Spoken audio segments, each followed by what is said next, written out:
Welcome back. तो कैसे हो आप सब? आई होप आप सब अच्छे होंगे।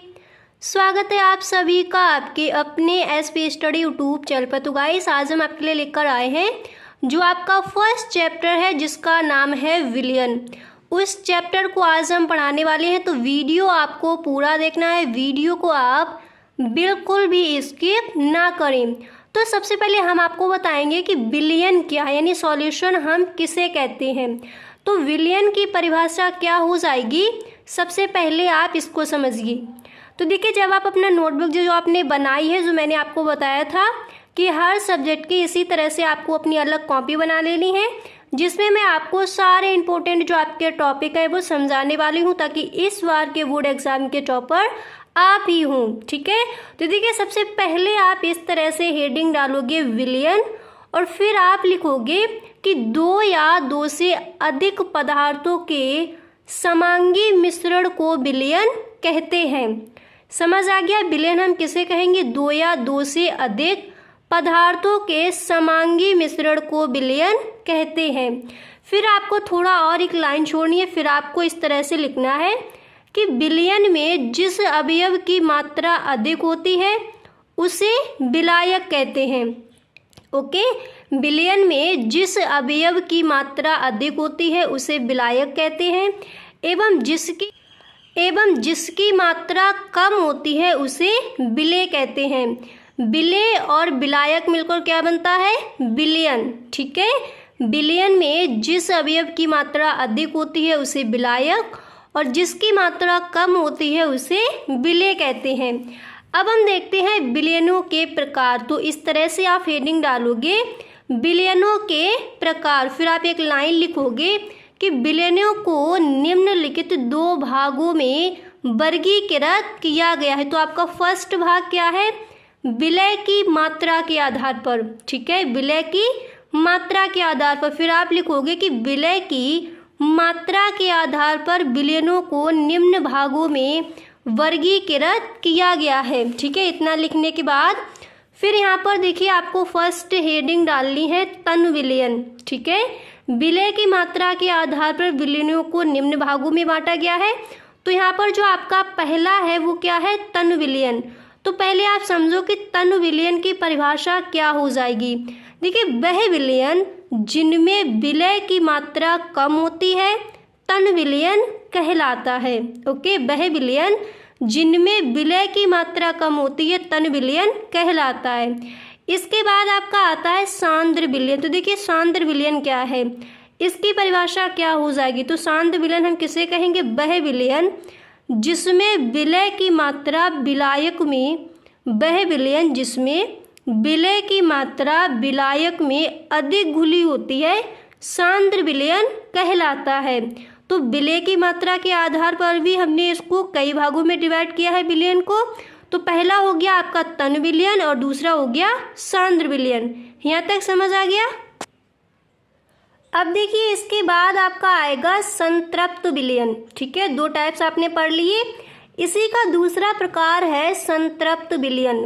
अब आप समझिए, संतृप्त विलियन हम किसे कहेंगे। ओके, तो देखिए, वह विलियन जिसमें विलेय पदार्थ की वह अधिकतम मात्रा निश्चित ताप पर 100 ग्राम विलायक में घुल सके, जो कि एक निश्चित ताप पर 10 ग्राम विलायक में घुल सके, विलेय पदार्थ की विलेयता कहलाती है, एवं प्राप्त विलियन संतृप्त विलियन कहलाता है। समझ आ गया? तो इसका आंसर आप इस तरह से लिख कर आओगे कि संतृप्त विलियन क्या है। देखिए, ये तो आपका बोर्ड एग्जाम में नहीं पूछा जाएगा कि संतृप्त विलियन क्या है, पर जो आपका विलियन वाला जो आपका चैप्टर है उसमें आपको सारी जो छोटी छोटी चीज़ें हैं वो सारी आपको हम समझाते चलेंगे। ओके, तो यहाँ पर देखिए, संतृप्त विलियन समझ आ गया। अब इसके बाद देखिए, इसी का दूसरा प्रकार है असंतृप्त विलियन। अब आप समझिए, असंतृप्त विलियन हम किसे कहेंगे। ठीक है, और देखिए, इस चैप्टर में जो आपके इम्पोर्टेंट क्वेश्चन है वो भी आपको बताए जाएंगे, तो वीडियो आपको पूरा देखना है। ओके, तो देखिए, छोटी छोटी परिभाषाएं हैं, इनको भी आप सीख लीजिए।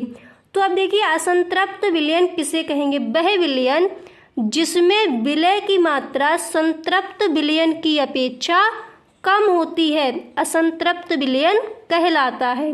समझ आ गया। असंतृप्त विलयन आप कैसे बोलोगे? वह विलयन जिसमें विलय की मात्रा संतृप्त विलयन की अपेक्षा, ठीक है, संतृप्त जो विलयन था आपकी उसकी अपेक्षा कम होती है, उसी को हम असंतृप्त विलयन कहते हैं। अब इसके बाद देखिए इसी का दूसरा प्रकार है अति संतृप्त विलयन, ठीक है। अब देखिए अति संतृप्त विलयन क्या है? देखिए वह विलयन जिसमें एक निश्चित ताप पर उस विलयन की संतृप्त अवस्था से अधिक मात्रा में विलेय पदार्थ उपस्थित हो अति संतृप्त विलयन कहलाता है। ओके। अब देखो जो आपका पहला प्रकार था विलय को दो भागों में डिवाइड किया गया था विलय की मात्रा के आधार पर। अब दूसरा आपका है विलायक के भौतिक अवस्था के आधार पर, ठीक है, उसके आपने टाइप्स पढ़ लिए। अब दूसरा क्या था? विलायक के भौतिक अवस्था के आधार पर। तो इस तरह से आप हेडिंग डालोगे, उसके बाद आपको लिखना है कि विलायक की भौतिक अवस्था के आधार पर विलयनों को निम्न भागों में वर्गीकृत किया गया है। इतना लिखने के बाद फिर इस तरह से आपको देखिए सारणी बना लेनी है। इस तरह से आप लिखोगे, एक सारणी बनाइए और फिर उसमें आपको इस तरह से अपना लिखना है, ठीक है।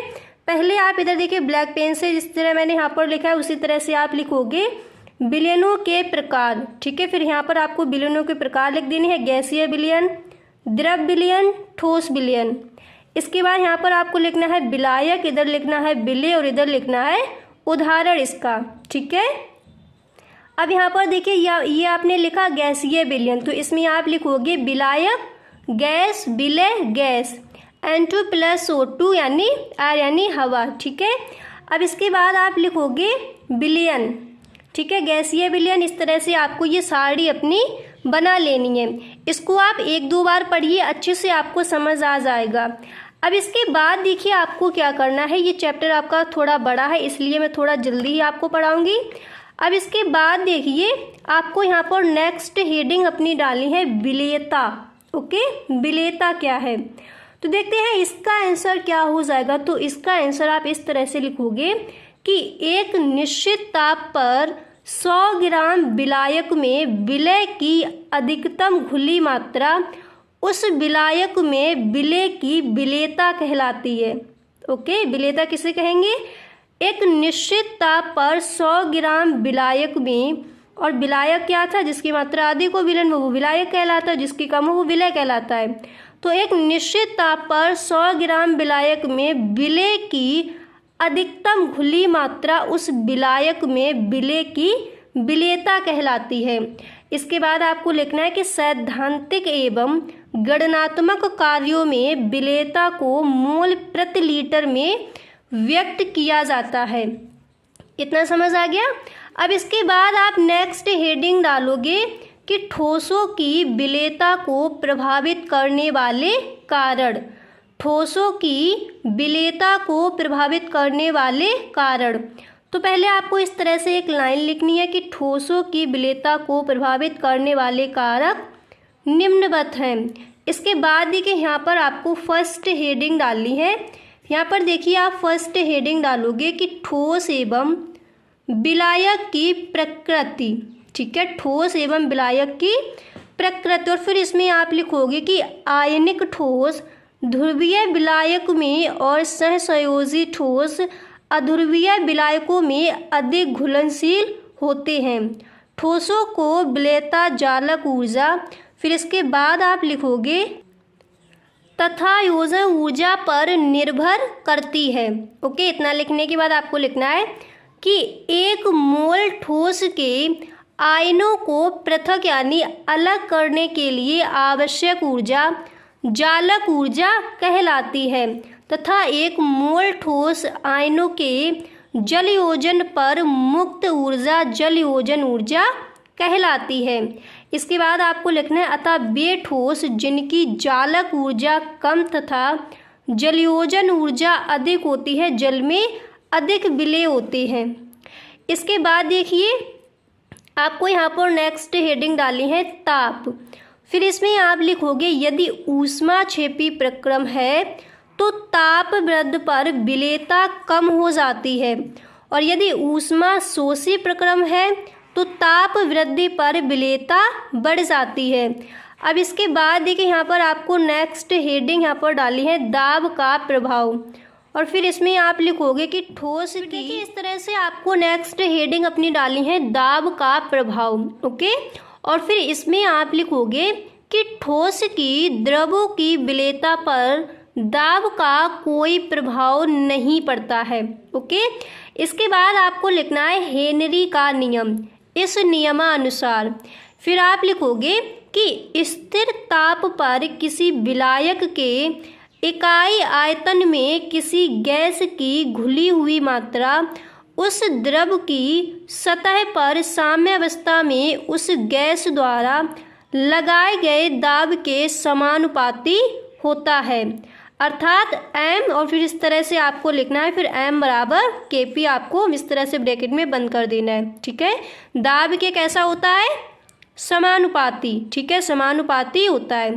फिर इसके बाद आपको लिखना है जहाँ K एक समानुपाती स्थिरांक है, हेनरी स्थिरांक और विलेयता में निम्न संबंध होता है। ओके, इतना लिखने के बाद इस तरह से आपको लिखना है, फिर आप लिखोगे जहाँ Kp हेनरी स्थिरांक है एवं x गैस के मोल प्रभाज। इसके बाद आपको लिखना है कि बंद बोतल में दाब अधिक होने पर CO2 की अधिक मात्रा घुली रहती है। नेक्स्ट आप लिखोगे कि कृत्रिम ऑक्सीजन बनाने में इसका उपयोग करते हैं। फिर आपको इस तरह से हेडिंग डाली है कि हेनरी नियम की सीमाएं। ओके, हेनरी नियम की सीमाएं। फिर आप इसमें लिखोगे कि दाब उच्च नहीं होता, ठीक है, या फिर दाब उच्च नहीं होना चाहिए। ये हेनरी के नियम की सीमाएं दी गई हैं। इसके बाद आप नेक्स्ट लिखोगे ताप बहुत कम नहीं होना चाहिए। ओके, फिर आपको नेक्स्ट लिखनी है गैस की विलायक में विलेयता कम होनी चाहिए। तो इस तरह से आपको हेनरी के नियम की सीमाएं लिखनी है। यहाँ तक समझ आ गया? तो गाइस आज के लिए बस इतना ही, मिलते हैं नेक्स्ट वीडियो में। आई होप आपको वीडियो पसंद आया होगा। गाइस अगर आपको वीडियो अच्छा लगा है तो इस वीडियो को एक लाइक ज़रूर कर दें, और इससे आगे का जो आपका रह गया है इस चैप्टर में वो सारा मैं आपको नेक्स्ट वीडियो में कवर करा दूंगी। तो अगर आप चैनल पर पहली बार आए हो तो चैनल को सब्सक्राइब कर लेना, बेल आइकन को भी प्रेस कर देना, ताकि वीडियो की जो भी नोटिफिकेशन हो सबसे पहले आपके पास पहुँचे। Okay, thank you.